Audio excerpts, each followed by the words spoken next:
किसी की औकात नहीं है शेख आसिफ को कहीं जाने से रोकने के लिए, किसी की औकात नहीं है। अगर इनके अंदर हिम्मत है तो इन्होंने वक्त बताना, टाइम बताना, जगह बताना, शेख आसिफ वहां पर आने के लिए तैयार है। जिम्मेदारों ने जिला सदर और महाराष्ट्र के जो सदर थे उन्होंने प्रेस कॉन्फ्रेंस लेके आपके खिलाफ अनाप शनाप बातें कही, देशद्रोही कहा और ये कहा कि आपको शहर में घूमना बंद कर देंगे और ये बोले कि हमको फिरका परस्त आप कैसे कैसे कह रहे हो, ये बताओ। नहीं, भारतीय जनता पार्टी के अध्यक्ष और पदाधिकारियों ने जो कल पत्रकार परिषद ली, पत्रकार परिषद में जो मुझ पर इल्जाम लगाए गए, जो आरोप लगाए गए, असल में जो लोग पत्रकार परिषद ले रहे हैं वो अपने आप को बड़ा होने के लिए मेरे खिलाफ बोल रहे हैं। भारतीय जनता पार्टी की पत्रकार परिषद के अंदर मुझे देशद्रोही कहा गया कि मैं रोहिंग्या बांग्लादेशियों की मदद करता हूं। अगर मैं मेरे मालेगांव शहर की आवाम पर जो इल्जाम लगा था बांग्लादेशी रोहिंग्या का, हम हिंदुस्तानी हैं और अगर हिंदुस्तानियों की मदद करना, मेरे शहर की मदद करना अगर देशद्रोही है तो हां, मैंने वो काम किया, मैंने उनकी मदद किया, हां मैं देशद्रोही काम किया, लेकिन मैं हिंदुस्तानियों की मदद किया। अगर ये देशद्रोही वो बोलते होंगे तो बिल्कुल मैं उसके लिए तैयार हूं और आगे भी मेरे शहर के ऊपर, मुसलमानों के ऊपर अगर इस तरीके का कोई मुसीबत आएगी, कोई इल्जाम लगाएगा तो मैं हर वक्त मेरे शहर की आवाम के साथ मैं खड़ा रहूंगा। उन्होंने कहा कि आपका घूमना फिरना मुश्किल कर देंगे अगर हमारे वरिष्ठ अधिकारियों को फिर एक बार उन्होंने कहा कि बुरा भला बना शहर में घूमना मुश्किल कर देंगे। किसी की औकात नहीं है शेख आसिफ को कहीं जाने से रोकने के लिए, किसी की औकात नहीं है। अगर इनके अंदर हिम्मत है तो इन्होंने वक्त बताना, टाइम बताना, जगह बताना, शेख आसिफ वहां पर आने के लिए तैयार है और मुझको रोक के बताना। इनके अंदर हिम्मत नहीं है और बोला ना, बड़ा होने के लिए इस तरीके की बयानबाजी कर रहे हैं और इन्होंने जगह बताना, टाइम, उसके लिए मैं तैयार हूं।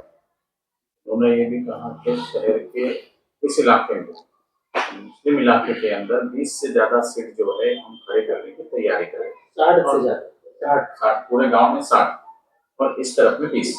भारतीय जनता पार्टी अपने आप को बीजेपी दुनिया की सबसे बड़ी पार्टी बताती है, दुनिया की सबसे बड़ी पार्टी है और देश के अंदर सत्ता कर रही है मोदी साहब। इन्होंने यहां पर 25 सीट लड़ा के बताना, मालेगांव मध्य में तो जाने दो, बाह्य के अंदर 25 सीट खड़ा करके बता देना। अगर इनमें ताकत है, हिम्मत है तो मध्य की बात ही छोड़ दो, बाह्य के अंदर 25 लड़ा के बता देना। इनके अंदर ताकत उकत नहीं है, 10 सीट से ज्यादा इलेक्शन लड़ा नहीं सकते, बीजेपी की ताकत नहीं है। और ये मुझको बोल रहे हैं कि शेख आसिफ ने 5 सीट चुनकर लाके बताना। इन्होंने खुद की 5 सीट चुनकर लाकर बताना और 25 सीट लड़ाकर बताना, जब मैं मानूंगा कि दुनिया की और देश की सबसे बड़ी पार्टी के कार्यकर्ता है, अध्यक्ष है, पदाधिकारी है। फिरका परस्त के बारे में वो कह रहे कि हमको फिरका परस्त क्यों करे, इससे इस बात से उनको ज्यादा गुस्सा है, हमको फिरका परस्त क्यों कहा। फिरका परस्त किसको कहा जाता है, बात समझ लो। जो एक धर्म के ऊपर राजनीति जो करता है उसको फिरका परस्त बोला जाता है। एक जाति के ऊपर जो राजनीति करते हैं उसको फिरका परस्त बोला जाता है। अब बताओ ना, पार्लियामेंट के चुनाव में पूरे देश में भारतीय जनता पार्टी ने उनका मेंबर ऑफ पार्लियामेंट ही नहीं है पार्लियामेंट में, बीजेपी के सिंबल पर कहां है? या विधानसभा के अभी चुनाव हुए, एक व्यक्ति को भी टिकट दिया गया मुसलमानों को?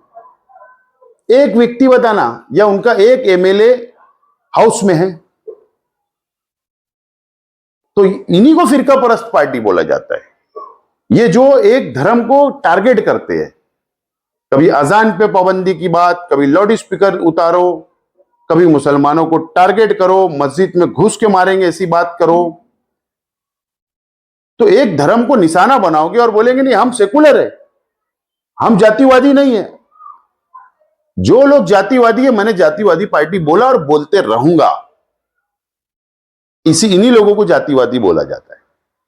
उन्होंने कहा कि 20 सीट हम शहर में लड़ाएंगे, तो क्या छुपी युति किसी? मैंने कहा ना कि ये पहले बाह्य मतदार संघ में जो महानगर पालिका की 25-26 सीट जो भी आती है, पहले उन्होंने वहां कोटा फुल करना, फिर मालेगांव सेंट्रल की बात इन्होंने करना, बीजेपी ने।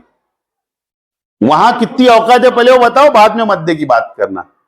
छुपा एजेंडा तो नहीं है इनका कि अंदर शहर में कोई एक पार्टी है जिससे इनकी? वक्त जब करीब आएगा तो बिल्कुल आप देखेंगे, ए टीम जो बी टीम को आदेश देगी वो होने वाला है। आप देखना ना, मैं आज बोल रहा हूं आपको कि 4 नंबर में क्या होगा, देख लेना। इलेक्शन आन तो करीब 2 नंबर में कौन किसकी मदद करता देख लेना। सियासी तौर पर इस्लाम पार्टी और आपको खत्म करने की बात हुई सियासी तौर पर? जब तक मेरा अल्लाह मुझको जिंदा रखेगा, तरक्की देगा, दुनिया की कोई ताकत मुझे खत्म नहीं कर सकती। और जब तक मेरे शहर के कार्यकर्ता, जब तक शहर की आवाम मेरे साथ खड़ा रहेगी, कोई मुझको खत्म नहीं कर सकता। भारतीय जनता पार्टी के जो कल पत्रकार परिषद लिए, उनकी औकात नहीं है कि मुझको खत्म करे। गौरक्षकों की यानी गौरक्षकों को मारने का काम, और जो लोग गौ तस्कर है, जो कुरैश बिरादरी है खासतौर से, उनको सपोर्ट करने का काम करते, इस तरह का इल्जाम बीजेपी ने लगाया। मैं मालेगांव शहर के कुरैशियों के साथ कल भी खड़ा था, आज भी हूं और आगे भी रहूंगा। लेकिन इनको किसने अधिकार दिया किसकी मॉब लिंचिंग करने का? किसी को भी, मुसलमानों को, दलित को पकड़कर अगर गौरक्षक उनकी गाड़ी तोड़ेंगे, गाड़ी जलाएंगे, उनको मारेंगे, उनको कत्ल करने तक मारेंगे, उनकी हत्या हो जाए इस तरीके से मारेंगे, तो मैं तो आवाज उठाऊंगा ना। कानून अपना काम करने दो। अगर कोई कुरैशी मुसलमान गलत करता तो तुम पुलिस कंप्लेंट करो, कानून सजा देगा। इनको किसने हक दिया है कि किसी को भी मारेंगे? जहां पर अत्याचार होगा, जहां पर मुसलमानों को निशाना बनाया जाएगा, मैं जरूर आवाज उठाते रहूंगा। सिर्फ शहर के लिए नहीं। आप लोगों ने देखा कि जामनेर के अंदर इस तरीके से एक नौजवान को कत्ल कर दिया गया। कौन सी पार्टी के लोग थे, कौन से संगठन के लोग थे? वहां जाके आवाज उठा के आया। तो ये तो मेरा अपना शहर है, जहां मैं पैदा हुआ, जहां मैं राजनीति कर रहा, समाजकरण कर रहा हूं, और जहां मुझे मरना है, तो उनके लिए तो लड़ना ही है मुझे। कोई कितना भी रोके, कितना भी इल्जाम लगाए, कितना भी सरकार का वापर करे, मैं डरने वाला इंसान नहीं हूं। कल भी मैं कुरैशियों के साथ था, आज भी और आगे भी रहूंगा।